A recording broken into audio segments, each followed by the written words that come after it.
we haven't made progress. But even in that area, there's a lot of things which are really, important, which I won't cover. So I'm hoping to leave quite a bit of time for discussion at the end. People can add their contributions, ask questions, that kind of thing. But without further ado, let me get going. Okay. So what I'm going to try and do just to begin is just give you one graph that I think kind of represents the picture of the last 30 years. And I think when you see this graph, some of you are going to think, oh, this is such a silly, typical economist who thinks everything is reducible to this one quantity. Some of you will think that what I'm giving is obvious. But I think that this graph is basically kind of a metaphor for how we've done and is important in and of itself. But it is an indication partly of how, like quite a good indication of how we've done since 1994. And that's not because I care so much about the number, but because this graph I think is really important for poverty and inequality and unemployment in South Africa. So this graph is basically GDP per capita in South Africa since 1994, or actually since 1990. And what is GDP? GDP is a measure of what we make in South Africa, how much we make stuff, the income that flows from what we make in this country. And per capita means we're dividing it by the population. So you can think of it as kind of like the average income in the country or the average amount we produce per person in the country. And it's, as I was saying, it's not, I don't think it's a particularly important measure in and of itself, but I hope that I show you in this presentation that this pattern here reflects a lot of patterns in other things, and also that it is important for things like poverty and inequality. In terms of the pattern, I just want to start right at the beginning here from 1990, and you can see that in 1990 up until around about 1994, GDP per capita was decreasing, which means the country was getting poorer. This trend goes way back. If I had a different source, I could show you that the GDP per capita decline was basically from around about like the late 1970s, the 1980s. And I think people here will probably know it, but many people don't really fully appreciate that the apartheid economy was completely in free fall at the time of democracy in 1994. And so we have this huge negative trend at the time we have democracy. We then, up until around about 2008, maybe you could say 2011 or so, we have this really steady and actually pretty dramatic increase in GDP per capita, right? The country is getting quite substantially richer over that period. We'll talk about the extent to which that does and doesn't translate to things we care about, like poverty and inequality, but the country was really getting richer over that period. Then from around about 2000, and you could say 2009, 2010, 2012, roughly since then, we've basically been stagnating. And GDP, the country has not been getting richer per person, and that reflects a whole lot of, you see that in a whole lot of outcomes, unemployment and poverty and things like that. We basically stopped making progress. And in fact, especially if you consider COVID, but even if you don't consider COVID, we may have been regressing, going back a little bit. So one way to think about this is kind of, we had this democratic dividend where we had a lot of growth in this period after 1994. But since then, things have really been quite stagnant. Okay, but like I said, this is GDP, and GDP is just a number. We probably don't care too much about GDP, especially. What does it mean for things we care about? Well, the number one thing I think we should care about is poverty, right? And here on the left, we have the share of population living in extreme poverty using an international definition. On the right is the share of population living on something which is a bit higher. It's not quite the same, but it's more equivalent to what we use as the Statistics South Africa upper bound poverty line. And the immediate thing to see is that coming in from 93, 95, etc., extreme poverty was really very, very high in South Africa. Around about 35% of people were living in extreme poverty. And then there was this really remarkable reduction from 35% to less than 20%, exactly over that period we were looking at before, from around 2000 to around 2008 or so. You don't see, and it's just worth pointing out, it's not quite a halving of extreme poverty, but it is a really big reduction in extreme poverty. The numbers do change a little bit depending on how you measure it, but this pattern is quite evident. When we're looking at general poverty that's not necessarily extreme, there's also a decline, and it's not something to sneeze at, going from above 70% over that same period to like just about 60%, but we don't see the same big reduction in poverty. The reduction in poverty we do see is really all about extreme poverty. So what caused that? The answer is actually quite straightforward. It's social grants. That's a period when social grants expanded dramatically, which I'm going to show you. And what I'm showing you in this slide is that social grants are really well targeted to the poorest people in the country, and they're very, very important for those people. So on this graph on the left here, where it says 1993, this is the situation in 1993. And the way to read this graph is that on the left, you've got the poorest people in society. On the right, you've got the richest people in society. And then these numbers over here tell you what percentage of their income was made up by a particular source. So for example, we can see that for the poorest people in society in 1993, around 30% of their income was made up by labor market income, this blue color. For the richest people in society at that time, around, so let's say 85% of their income was made up by labor market income. And in 1993, labor market income was very important, as it still is today. But what was also really important is this red income, especially for poor people, which are remittances. And I think many of us will know that historically remittances have been really, really important in South Africa, especially for poorer people.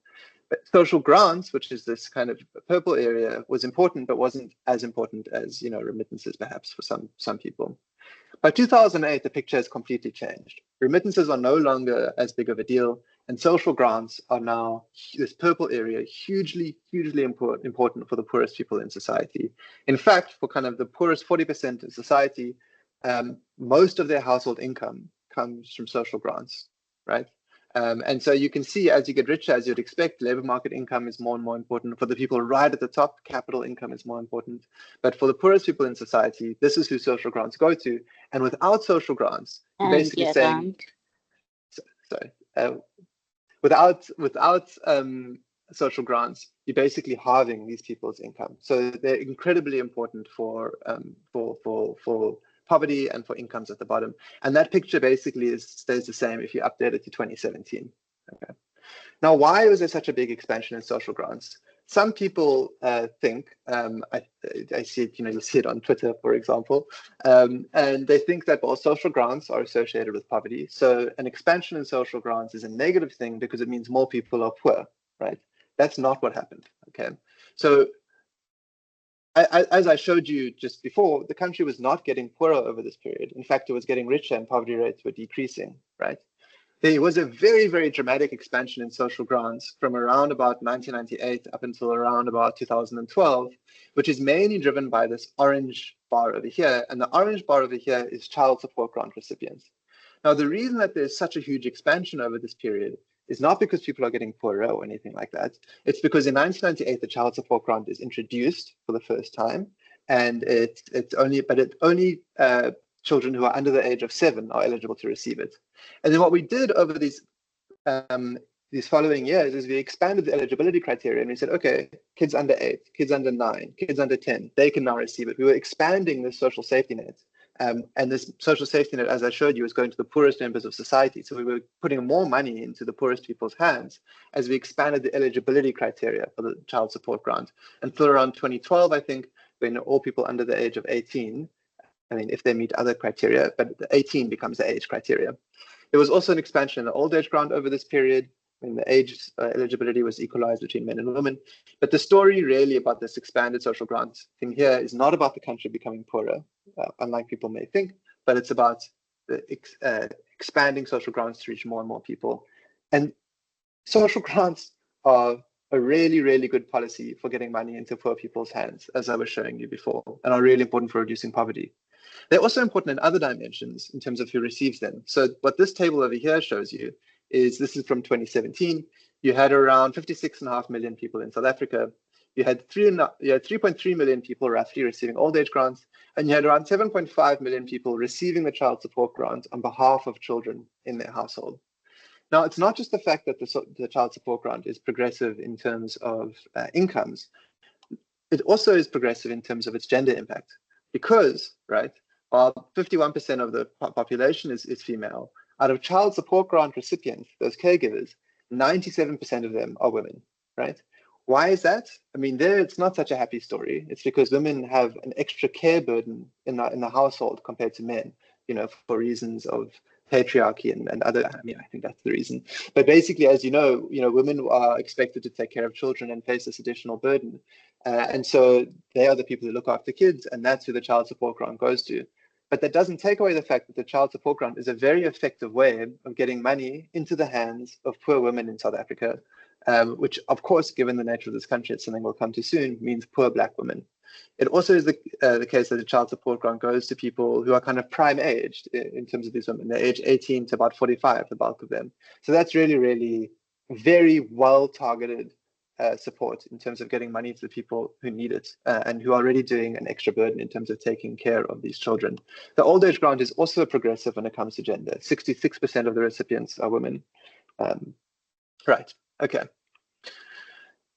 And that's, as I said, this is what's really done the biggest work in terms of reducing extreme poverty in South Africa. But of course, the legacies of apartheid and our general state of high poverty are very much with us. South Africa has unusually high poverty for a country that's of its GDP compared to others. And the apartheid legacy in that is very clear.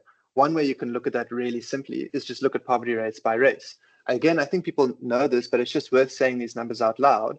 So because the scale of it is sometimes, I think, not fully appreciated. Out of Black African people, 61% fall below the status say upper bound poverty line. Colored people, 39% fall below the poverty line. Indian and Asian people, 6% of them fall below the poverty line, but only 1% of white people fall below the poverty line, right? This is incredibly stark racial inequality and differences in poverty rates. You also have a gender differential, though it's not as extreme. That's partly because of how this particular measure is constructed. It will be more extreme if you do other measures. But this apartheid legacy is extremely, extremely clear. One other way you can see it, which I think is particularly kind of shocking, is if you take a map of South Africa, like I've got over here, and what you draw is you draw over it the old apartheid era homeland boundaries, right? And then you see what this graph over here is showing on the left is areas where there's high multidimensional poverty. That means not just poor in terms of income, but also, for example, not having good access to running water, education, etc. And what you see is that multidimensional poverty follows to some extent the old homeland boundaries, more than 20 years after some of those places basically stopped existing, or 20 years. And it's even starker if you look at employment. The darker areas here have less employment. And you can see how some of these boundaries pretty much exactly follow the old homeland boundaries. So those legacies of apartheid are still very, very much with us, which is obviously a very important thing to keep in mind when thinking about poverty and inequality in South Africa today, where we have made progress, we haven't made progress.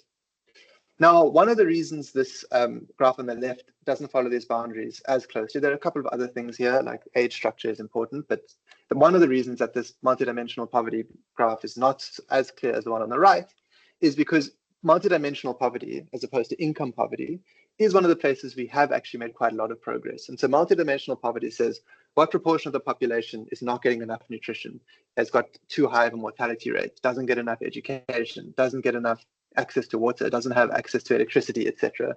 And what you'll see here is that between 1993 and 2010, there was a very sharp reduction in almost all of these dimensions, that the portion of the population which was deprived, which was in poverty according to that dimension, decreased. So that was an absolute post-apartheid success, which one should keep in mind. But of course, it has not been the same extent that we've made reductions in income poverty, which probably is the most important kind of poverty, because with money, you can sort out these issues, right? And otherwise, these are all important, but income poverty is probably the most central thing. That then links to the other thing that we really care about, right? Which is inequality. So everybody on this call, I'm sure, is aware of this statement that South Africa has the highest measured income inequality in the world, right? But it's also in Namibia. But what does that actually mean? How do we, I can tell you what the number is of the Gini coefficient, but what does that mean practically? This graph over here, I think, is a very effective way of basically understanding how extreme South African income inequality is. So again, we have our similar thing where on the left, we've got the poorest people in each country. This is going to look at a whole lot of countries, but on the left, we've got the poorest people in each country. On the right, we've got the richest people in each country. These deciles, so that's the poorest 10%, that's the richest 10%. On the y-axis, going up and down here, we've got the average monthly income or the average monthly consumption of people in those particular deciles. The orange dots are South Africa. So for example, it tells you that for the middle of the income distribution, I think this is probably dollars over here, the middle decile has this much income on average in South Africa. The green dots are Cameroon and the blue dots are Greece.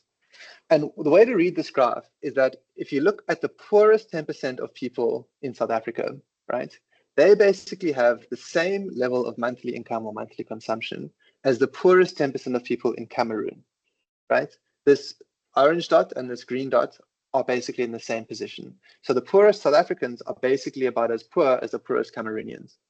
But if you go up to the top, to the richest, look at the richest 10%, we see that the richest 10% of South Africans have the same monthly consumption or monthly income as the richest 10% in Greece, right? Which is obviously, a fairly well-off European country. And so what this shows you is that there is such stark inequality in South Africa that the kind of inequality that you normally only see between different countries, we actually have within our country. The poorest 10% of South Africans are as poor as the poorest 10% of Cameroonians.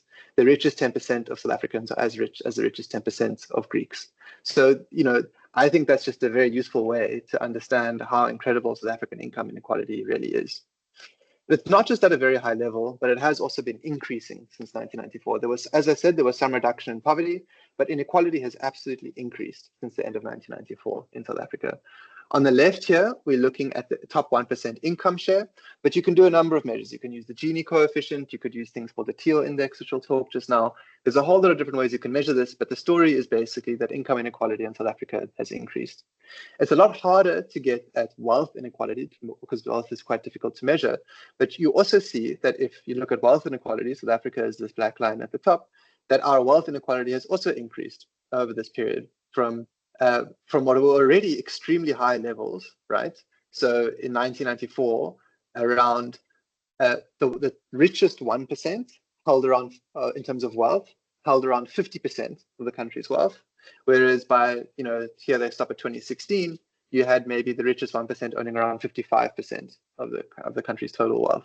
And as I said, it's hard to measure wealth, so people haven't got it for a lot of countries. But for the countries they look at here, South Africa is, just on a different league, even compared to countries that we know have very high wealth inequality, like the US.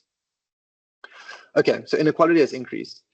Why has inequality increased, right? 1994 was democracy, and there have been a lot of policies to reduce inequality in South Africa. In particular, we have one of the most redistributive fiscal regimes in terms of how much tax we take from the top and how much grants and other support transfers, but really grants you give to people at the bottom. We've got one of the most redistributive fiscal regimes in the world, but we still have such high inequality.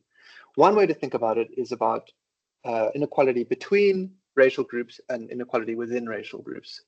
So I'm going to use here a measure called the Teal index for inequality. Don't worry about the numbers. I mean, we can get into what they mean, but it's not super important. The basic point is just that a higher number means more inequality, right? So in 1993, the Teal index said that inequality was 0.91. In 2008, it said it was 1. Okay. The nice thing about the Teal index is that we can kind of decompose it. We can divide it up so that we can look at the importance of inequality that is between groups versus within groups. And we're going to look at it by race. So if whites, Black Africans, coloreds, Indians, and Asians in South Africa all had this, on average, the same level of income, that would mean that there's no between group inequality. And any inequality that does exist is all about within groups. The fact that there's some poor whites and some rich whites, there's some poor Black Africans, some rich Black Africans, right? That would mean that between group inequality is 0. On the other hand, if all whites had the same income, all Black Africans had the same income, etc., and the only difference is that whites were richer than Black Africans, then all of inequality would be about between group, and there would be no within group inequality. So what's useful about this is we want to see how has this changed since apartheid, when obviously racial policies changed dramatically. So what we see is that basically within group inequality in South Africa has increased from this number 0.52 to 0.7 over this period. So there's been a substantial increase in within group inequality.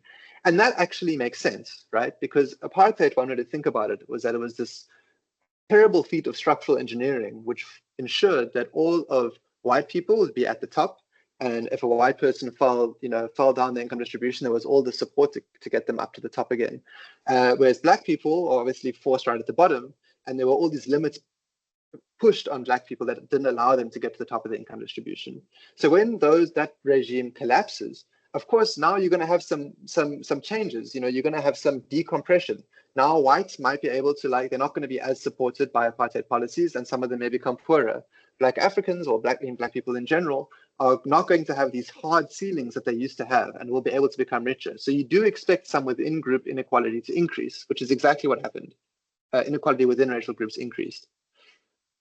And then what we also have is, as you would expect, between group inequality decreased, right? There's less of a difference between black incomes and white incomes now than there was at the end of apartheid, right? So those incomes have become a little bit closer together. But the reduction in between group inequality, the reduction in differences in income between white people and black people has not been enough to outweigh the fact that there's, as we would have always expected, there's going to be an increase in within group inequality. So I think that's one important way to understand what has and hasn't changed with respect to inequality.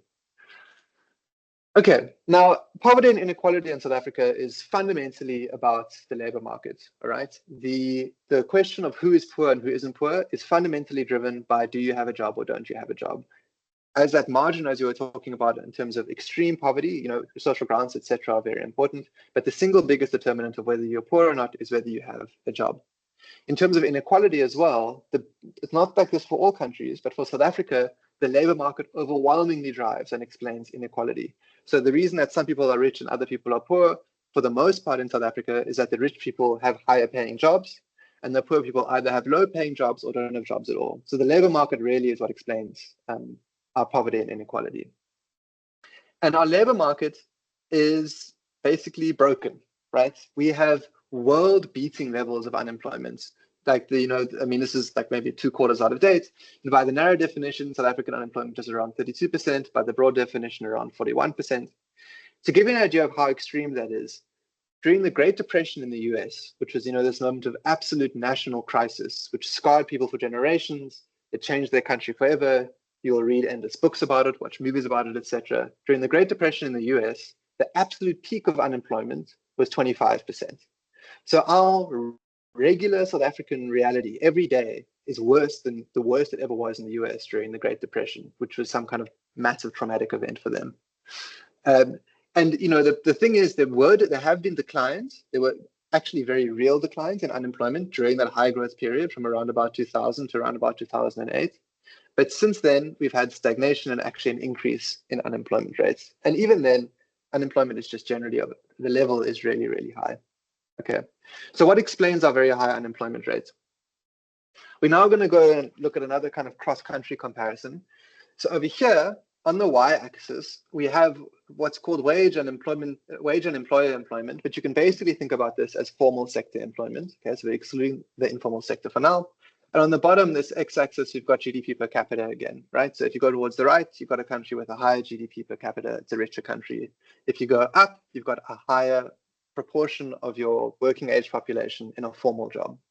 And so firstly, one of the things to see here is just that there's a really strong relationship between GDP per capita and employment, right? Countries which have higher GDP have more formal employment, right? That's as you would expect, but it is just worth making that point because I know a lot of people are a little bit skeptical about the importance of GDP. Now, if I were to say to you, where do you think South Africa is on this? Okay, we are roughly around here in terms of our GDP. Do you think for our level of GDP, we've got more employment than the normal country, or do we have less employment than the normal country that's got a similar level of GDP? The answer may surprise you. South Africa has basically exactly the level of formal employment you would expect for a country that's of its GDP level, right? So we have really high unemployment, but to some extent, to a large extent, if we're talking about formal employment, that's just because our economy is not big enough. We're not as rich a country as you need to be.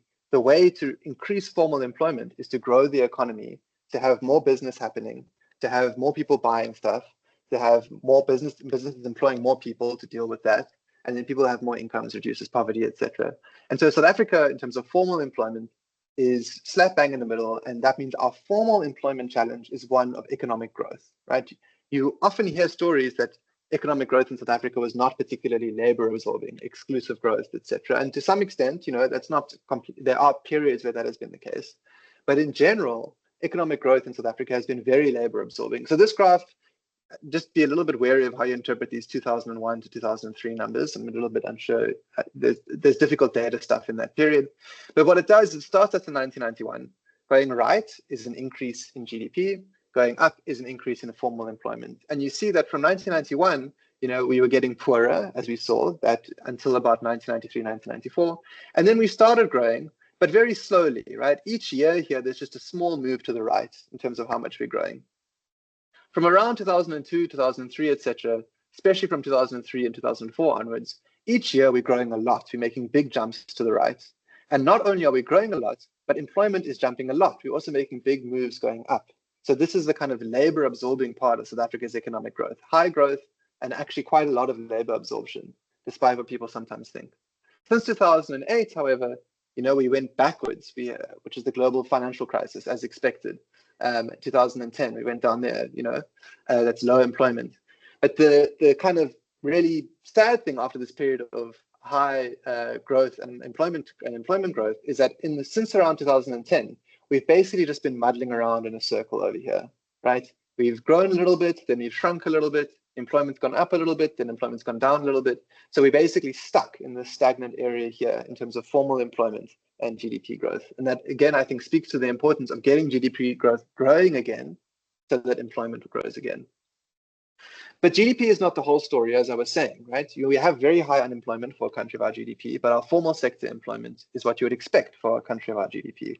And as you may have figured out where I'm going, South Africa has really bizarrely low informal employment for a country that's on our GDP level. So this is the kind of the same graph we saw before, except now it's what you can interpret as informal employment as a percentage of the population on the left, and GDP growth on the bottom on the right, going towards the right.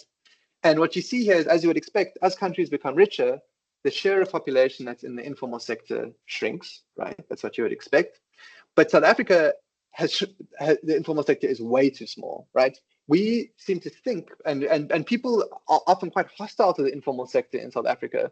There's a lot of, Operation Clean Sweep in Johannesburg. People talk about dirty streets. They think that we've got to have some kind of, we must look like Zurich or Switzerland or whatever, something like that. That is not the country that we live in. We are not such a rich country. Given South Africa's level of GDP, we should have much more employment in the informal sector. And in fact, if you look at how unusual is South African unemployment relative to its level of GDP, the entire difference pretty much is explained by the fact that our informal sector is so small.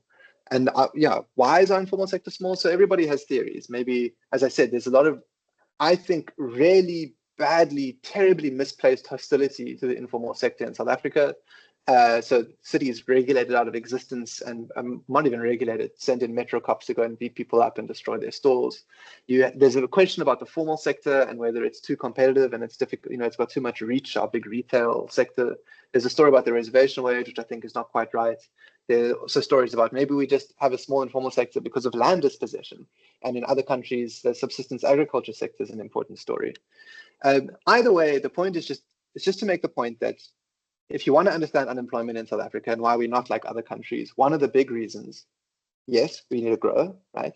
But the other big reason is just that we have a too small informal sector. And that's not to say that the informal sector is going to save us, right? Informal sector jobs are often quite tough jobs, right? They're not something that is just a wonderful thing that we always should be aiming at.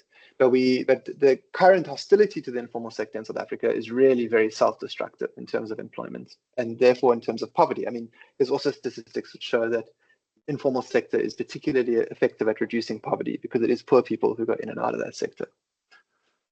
But let's go back to growth, right? We're nearing the end here, and the informal sector story is important, but what we really want is people in formal sector jobs. We want to expand the economy. We want to increase economic activity. Why is it the case that we have stagnated since 2008 or 2009, right? Everybody has their theory. All the business press have their theories. I want to talk about kind of two broad things. The first thing, which I think is often underappreciated in South Africa, is that part of the story is luck. Which is, I mean, policy is important, absolutely, as part of this. Your vulnerability to commodities shocks is part of policy. But South Africa is not the only country that around about 2008, 9, 10, 11, 13, 14, etc., was growing and then basically stopped growing. See that for Brazil, Namibia, Nigeria, the rest of sub-Saharan Africa, right? That is really partly about the end of the commodity boom, which basically was from roughly 2002 to say roughly 2014. There are other common shocks. Look at COVID, right? That's been a very detrimental thing recently for South African economy. Other countries experienced the same thing. But the South African story is not just about the commodity cycle. If you look at this graph, if you look at it really closely, you'll see that South African growth basically stopped around about 2010, maybe 2011. For these other countries like Brazil or Namibia or Nigeria, it kept going a bit longer, up until maybe, say, 2014, when the commodity cycle really ended. Domestic factors are really important for South Africa. And of course, one domestic factor is how vulnerable you are to commodity cycles, but even apart from that. So one of the classic things that we all know has become an issue is around patronage and corruption, perhaps, if that is the cause. Whatever the cause is, a decline in state capacity and a decline in the ability of the state to provide core infrastructure. So on the left here, we have load shedding since 2007. And you can, as you all know, there was load shedding since around that period, which, you know, is the period when growth basically stopped. There are a lot of things happening at that time. You know, reaching astronomical heights recently and then decreasing, as we know, in the last period.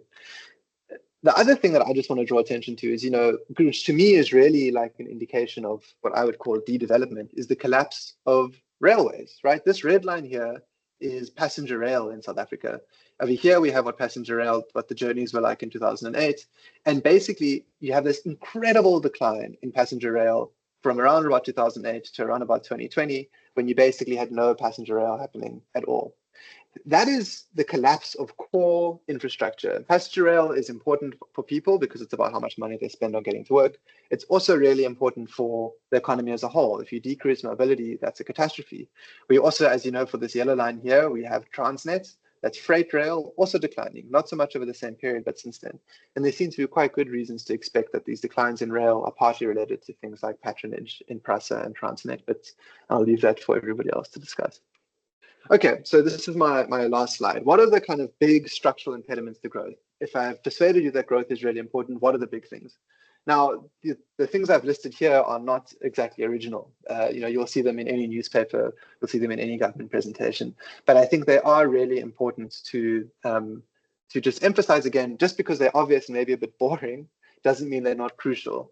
So education, right? Education is crucial for economic activity.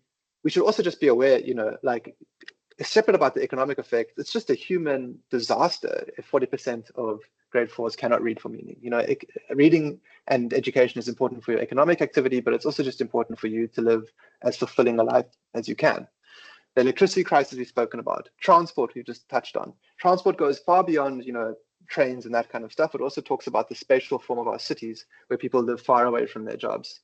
Crime, you know, it's been a South African constant for a while now. But, you know, there is a particular issue, it seems, in recent years of these so-called construction mafias or other mafias, whatever, extortion rackets, basically. And you have to think, if anything is going to really deter investment, it's the possibility that you're going to be extorted. There are a million other things that we can talk about. One thing I'm particularly interested in, and I wish that we spoke about more, is about what kind of business firms, what kind of companies do we support or restrain in South Africa? So, you know, there's been a big push recently on competition policy, basically extra oversight of the biggest firms. I often am sympathetic to that because many of those firms are abusive in terms of how they treat consumers, etc. But I think we really need to be careful if we look at the development trajectory and how other countries developed, that we still are encouraging those firms to grow. You know, when you look at Japan or South Korea, these kind of structural transformation miracles, I'm afraid it wasn't small firms that drove that. It was really big firms employing lots of people. You know, employment is the big thing we need, and big firms employ more people. And actually, it might surprise some to know, big firms tend to pay much better than small firms. And so we really should be encouraging our big firms. On the other hand, the kind of small firms that we do encourage, it seems to be the case that we want them to be formal small firms. We can say, we've got the Ministry of Small Business Development, or we always talk endlessly about entrepreneurship. But at the same time, when people go and set up a stall on the side of the road, they get beaten up and have their stall broken by the police, right? So to the extent that we're supporting small firms, I think we really need to have a much better idea of what small business would look like in a developing country like South Africa. If you think of other developing countries, informal sector business is crucial. It's a really important part of their economy. And that is where we are. We are not a rich country. We are not. There are parts of South Africa which look like Switzerland, but that is not where we are as a country. That's just a reflection of our incredible inequality. There are other things which people, I can go into this more in the question and answer session if you want. People tend to think that business labor regulation or minimum wages are big constraints on growth in South Africa. The available evidence seems to suggest that's not actually the case. I mean, basically, labor regulations in South Africa compared to other countries that have similar GDP are not much more dramatic here. And when you survey firms, they actually don't say it's a particular big constraint. Okay, so to end off, these are the big constraints that are some of the big constraints. And I think kickstarting growth really is extremely, extremely important. But I don't want to leave you with a completely depressing story. And there are two ways I want to just make this point. One is that I think there are some signs of green shoots, good signs going forward. If we go back to this load shedding story, as we all know, we haven't had load shedding for the last 3 months or so, right? Things are turning around somewhat at Eskom, which is good. If you look at the passenger rail thing, it looks very small here, but passenger rail is also turning around. You know, I live in Cape Town, and there's been a big push by the national department to get rail transport going again. And it's been uneven and it's been kind of unequal, but it is getting going again. There are many areas where it seems that some change is happening, maybe slowly, but it is happening. And the last thing is just to make the point that this graph shows us that our future isn't actually set in stone, right? South Africa's had periods of economic decline, periods of economic growth, periods of economic stagnation. We don't know what the future brings.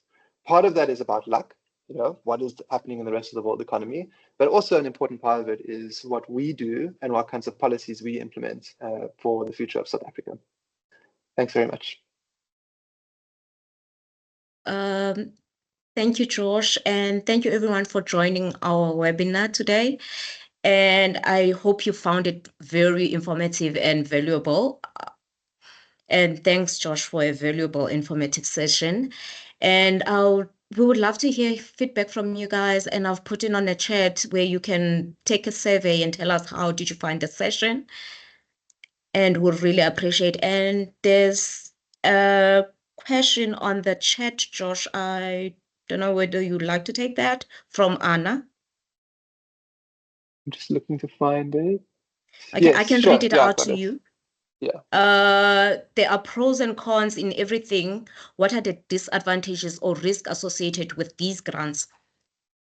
Right. So so there is a kind of, I think there's basically two potential risks associated with grants. You know, as I said, they're really extremely poverty reducing, which is a hugely important thing in South Africa, and they're very well targeted. There's no other policy in South Africa, and there are few other policies in any country in the world where you so effectively get money into the hands of poor people. The one thing that people are sometimes worried about is that grants are going to like make people lazy and not want to work, right? Now, I happen to think that that is just not something to be worried about. If people choose not to work, that's their own business. Okay, I mean, if people are quitting really terrible jobs because they don't want to work, I happen to think that's their own business. But even if you disagree with me about that, because you think people must be deserving or something like that, there is quite a lot of analysis of trying to see, do grants reduce labor supply? Do they reduce the people's participation in the labor market in South Africa? And that evidence is mixed. There are some papers which say no. In fact, they say the opposite. They say that when households receive grants, it actually encourages the other household members the other household members. It gives them money to go, you know, look for jobs, get transport, that kind of thing. There's papers showing that. There are also other papers which show that when people get grants or when somebody who has a grant dies, that it does have a labor supply effect, and that people it does have an effect on how much people participate in the labor market. But even for those papers, the effects are really, really small if you think about them in the context of our overall unemployment crisis. Grants just do not explain a large part of our unemployment crisis at all. And it may explain none of it. The second thing that one might be worried about is that grants take up resources which could be used for something else, right? I mean, when government puts money on grants, they may not be spending money on something else. And that's a difficult question because, as I was saying, I think grants are pretty much the most effective way of getting money to poor people, right? But also, and so it's hard to think of better uses of public money. But grants are probably not, I mean, nobody knows for sure, but are probably not transformative in terms of changing South Africa from being, you know, a developing country into a developed country. If you look at countries like South Korea or Japan, like I mentioned, they did industrial policy they really went and they subsidized certain businesses, and they got those businesses to expand and export, and that kickstarted a process of economic growth in their country. That's probably not what grants are going to do. In South Africa, they're really important as a social assistance thing to stave off the worst kinds of poverty, but are probably not going to be completely transformative and give us the kind of generational change that we really want in South Africa. So that doesn't mean grants are bad. They're really good. It's hard to think of better uses, but if we can, and nobody really knows how to kickstart growth, but I do think we should be, it's not just grants, we should be doing other stuff as well, basically. Thank you, Josh. And there's another hand from Najwa Edris. Hi, Joshua. Najwa from the Jobs Fund. Thank you so much for the presentation. It's been really, really informative and raises quite a few questions. I also just wanted to say, I really do, your last comment about grants not being transformative at the macro level, really resonates with me. That constant debate about how much do you spend on grants and how much do you use, what is the opportunity cost of utilizing those funds towards grants as opposed to other things that we need, the big structural issues that we need to fix in our economy. And how do we as a country get that balance right? Because as you say, nobody can argue with the fact that grants is an absolute imperative, in terms of livelihood support in our country. So the case is made, but it's the consequences are not getting the balance right, where you are attracting more investment in your country, those incentives and things along those lines. That comment really does resonate with me. As the Jobs Fund, we kind of really do want to focus on creating new sustainable jobs in the economy, and how do you actually get to do that with all these other challenges that that you have raised. But my question and my curiosity is around the comment that you made that within group inequality has increased. Yeah. And I'm curious to know whether you have data on, when you're looking at the different racial classifications, what has been the change, right? To what extent has inequality increased or decreased? But I mean, by and large, you've said it's increased. And I ask that question because one wants to also understand, to what extent has our BEE policies had impact, right, on inequality increasing within group? Thank you. Sure. Thanks. So I think those are all really quite profound points and questions. Let me start with just a bit at the end about within group inequality. So this comes from a paper by Leibrand et al. I think it's Leibrand, Finn, and Willard, if I remember correctly. And I've just, because the table was too big, I've just cut out the bit where they go race by race, like African, colored, Indian, Asian, white, and they show specifically for each racial group how much inequality has increased within that racial group, and one can look at that. My recollection is that it has increased for all racial groups. So it is the case that I'm sure that policies like BEE, etc., they definitely will have increased within group inequality. Maybe they have decreased between group inequality more, but outweighs that. I don't know. I don't know if somebody has gone and looked policy by policy. I think that would be a very interesting exercise.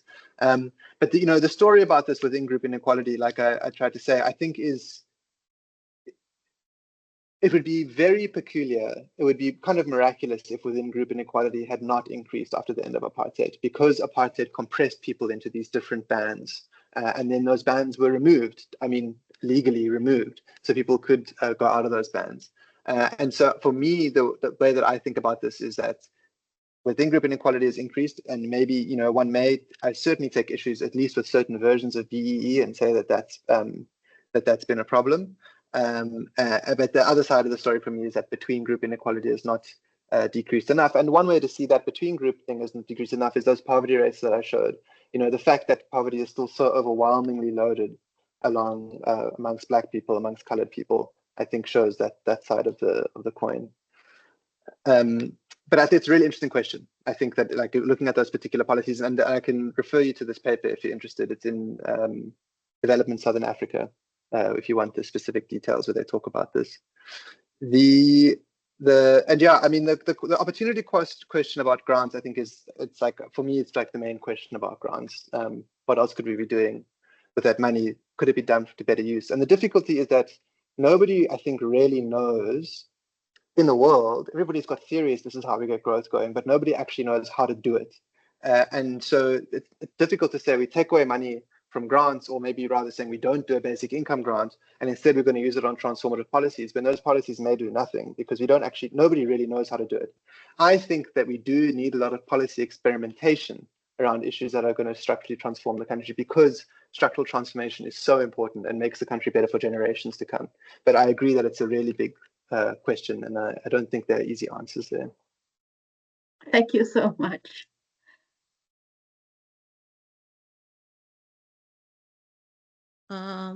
Thank you. There's another hand, Josh, from Elvis. Thank you so much, Anita. Good afternoon, colleagues. Thanks, Josh, for the interesting presentation. Elvis from the Jobs Fund. There's a slide that you presented around what could be the main driver of inequality, and you spoke about unemployment being one of those factors. So my question then to that relates to, if we look at unemployment, say by virtue of its types, you would know there's frictional unemployment, there's cyclical, then there's a structural component of the unemployment. But within the context of the South African economy, which of those three basically types of the unemployment would you regard as the main driver amongst those three? And if the set of policy instruments that the government has used so far would be adequate to address that, taking into account other new emerging forces, also leading to unemployment. For example, climate change has also added another lens to the structural component, where the growth path is also shifting. We have got technological changes still dominating. We have got changes in demography. So that's where my question is, which of those types of unemployment do you think is the most predominant one? And if the set of the instruments we have is adequate enough to respond to such, and any proposals that you might have where there are some shortfalls. Thank you. Thanks, Alex. Yeah, I think also a really, really great question. For people who don't know, let me just explain what those mean. So cyclical unemployment is unemployment that happens from the business cycle. So, the fact that when you have a boom period, then you have more employment, and when you have a recession, then you have a loss of jobs.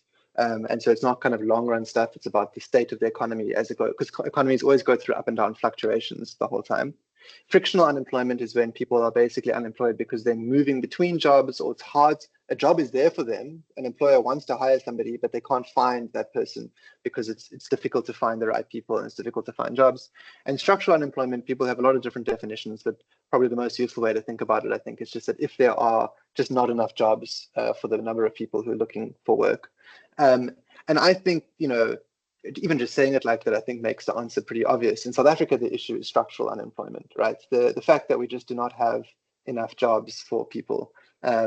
There are that relates to what I was saying about this question about GDP, that, in order to create more jobs for people, in order to really address the unemployment situation, I think what we really need is to grow the economy. And when you grow the economy, that means people buying more stuff, businesses producing more stuff, and that means that businesses need more workers. And that fundamentally is how you deal with structural unemployment. And I think that is the South African story. That there are other, in fact, a lot of my own work actually is kind of related to frictional unemployment, but I think it can be important.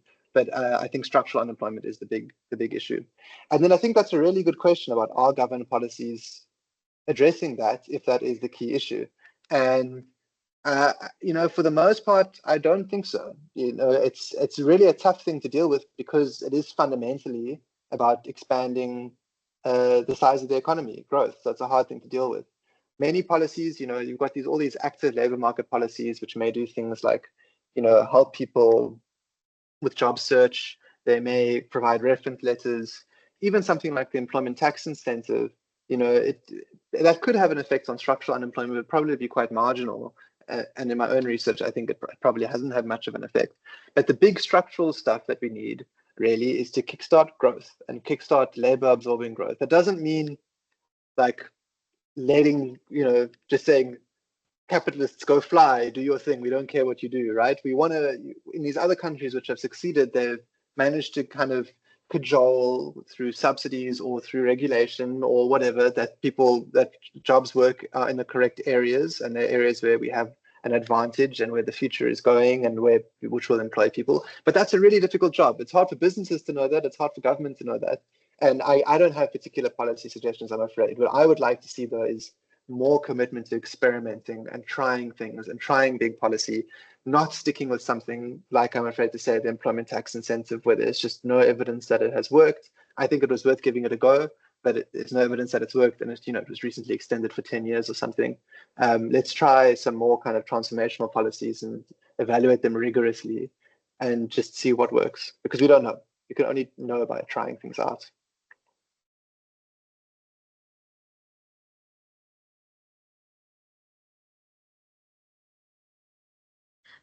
Thank you, Elvis. I think, Josh, there's another chat on the line from Anna.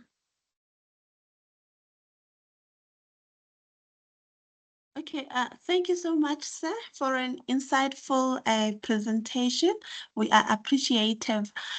So I just want to find out, and you will correct me if I'm wrong there. I think South Africa has the biggest economy per GDP in Africa, if I'm not mistaken.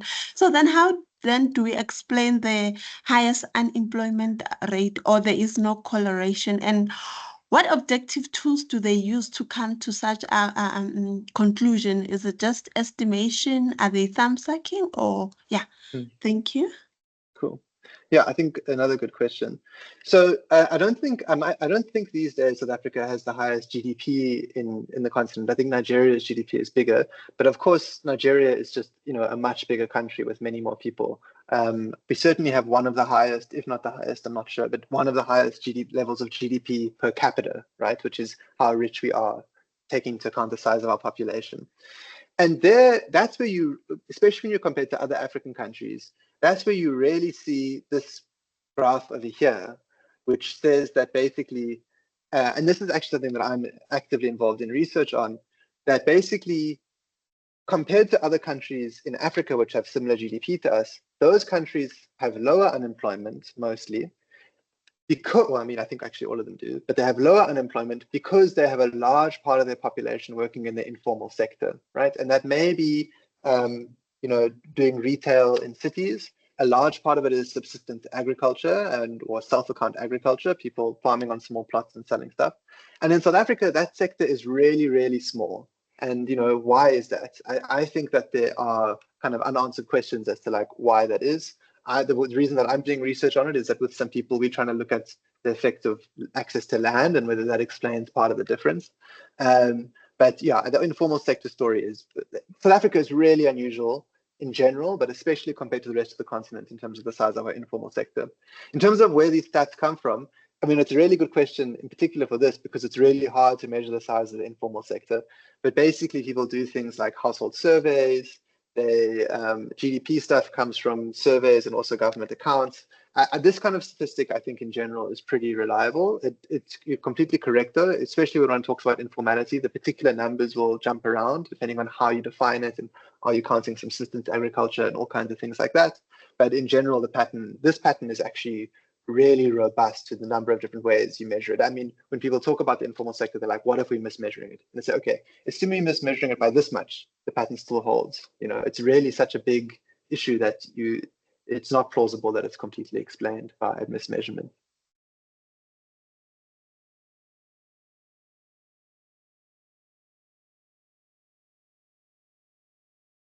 There's another hand from Leo Kang.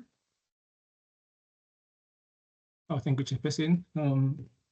Mine is earlier on you mentioned that South Africa is one of the highest when it comes to unequal distribution of income. So how does this contribute towards poverty position or status, especially when you compare it to other countries where there is a low, not so high unequal distribution of income? And the other one, you always hear about unequal distribution of income. Is there a thing called equal distribution of income or wealth?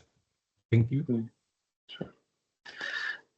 Right. So I think that's a really important thing to consider, is how inequality affects poverty and status, because there's quite a lot of research around the world which shows that, you know, what does it actually, well, let's start with this question. What does it mean to be poor, right? Some people will say it means not having a certain amount of food, or not having a certain amount of, I don't know, not having a television or something like that. But really, when you get down to it, what being poor means not having enough compared to what people think is enough, right?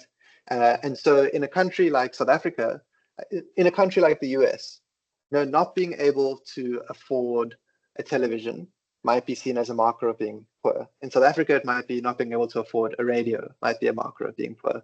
And so in more unequal societies, you kind of need more money to be seen as not poor, because all around you, other people are living kind of richer lives, and people compare themselves to other people, and the kind of psychic harm that you feel about being excluded, about deprivation, is probably very related to the kinds of lives people are living around you. And so I think that inequality and status, you know, is really, if you think about poverty, is fundamentally about dignity. You know, do people feel that they have enough material needs to feel that they're not living in indignity?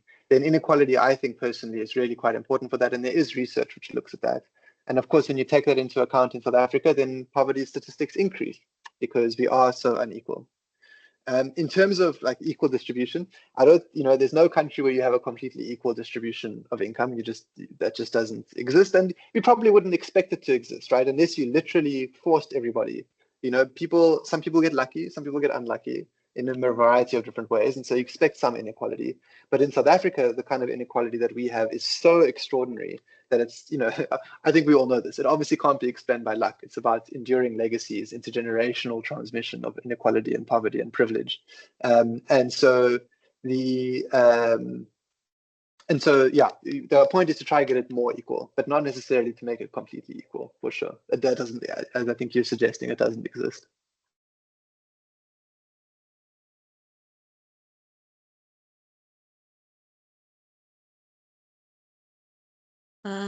Thank you, Josh. Are there any other questions on the presentation?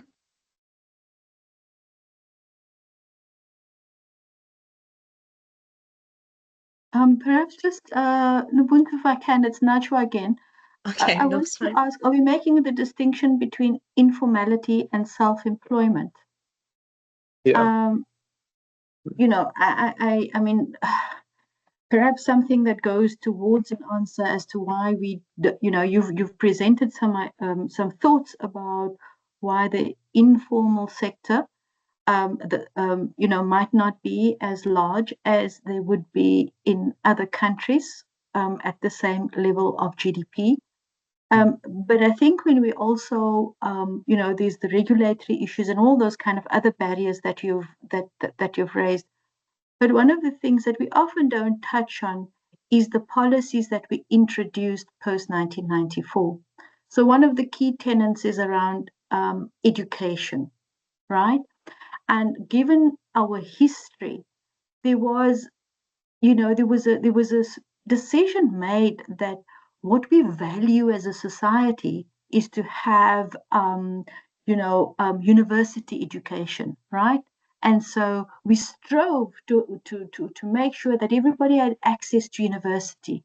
And in that process, things like having an artisan program, which put you on a trajectory and a pathway of becoming self-employed, that was neglected. And so I do think that as a country, we need to revisit the policies that we wanted, that we introduced, and the impact on that, and how that has actually eroded our ability to have a bigger informal sector as well as self-employed. So our whole education system skewed the trajectory we have, because when you put people on a trajectory of having a university education, it means that you require big business to absorb many of those graduates, and we don't actually have that. So just if you could clarify, are we using the terms interchangeably? And then, of course, my comment around some of the things that our policies that we introduced actually destroyed in our country. Thank you. Sure. Yeah, I'm just on the definitional issue. This is from a particular paper, which is actually quite an interesting paper, which, I mean, if people are interested in the SHA 2022 paper, but I'm not exactly sure the definitions they use here. I think my understanding of this is basically that the self-employment is counted as informal employment. If you are a self-employed person, but you have employees, and I think you move to the formal sector. But I think otherwise it is absolutely that self-employment is counted as informal. And there will, of course, be some self-employed people who we wouldn't think as informal because they actually are registered with SARS or whatever, but that's a very small proportion of the self-employed. So in general, it's not such a big issue for these statistics, but sometimes people do separate that out. So I'm not 100% sure what they've done here. Thank you. Sure. But in terms of your more general comment, I completely agree. And I think that is probably an important issue. I don't know the statistics on it, but it sounds completely credible and plausible to me. As you were saying, given our history, it's completely understandable that we didn't want to have a system which basically segregated education. That's where we were coming from. And so obviously that's something we really wanted to avoid. I think, it's important that everybody has opportunities to do the kind of thing that they want. But there is an issue when you have skills which are good for employment no longer being taught. And so one of the things that I thought of when you were talking about that was how my understanding is that the expansion of funding for university students in 2008 or 9, there was a very substantial expansion to NSFAS, increasing the thresholds, changing from loans to grants, etc. My understanding is that money came out of TVET colleges, that basically the allocation was reduced there. I may be wrong about that, so don't quote me. I'm just trying to recall. But if that is the case, I think that's partly what you're talking. Like, it speaks to the same mechanism that you're talking about there. Like, what are the kinds of, people should be able to do different kinds of things, and the job market requires different kinds of things, and we should be educating people in a diversity of different kinds of skills. Thank you. Thank you, Najwa. And Josh, I don't see any more questions on the chat or hands. Colleagues, is there any question that you would like to pose still? Okay, then without hands and questions, I would like to take this moment and thank everyone for joining us. Your engagement and participation was really fantastic. And thank you, Josh, for an insightful and informative session. Thank you so much. Thank you very much for having me, and thank you everybody for participating.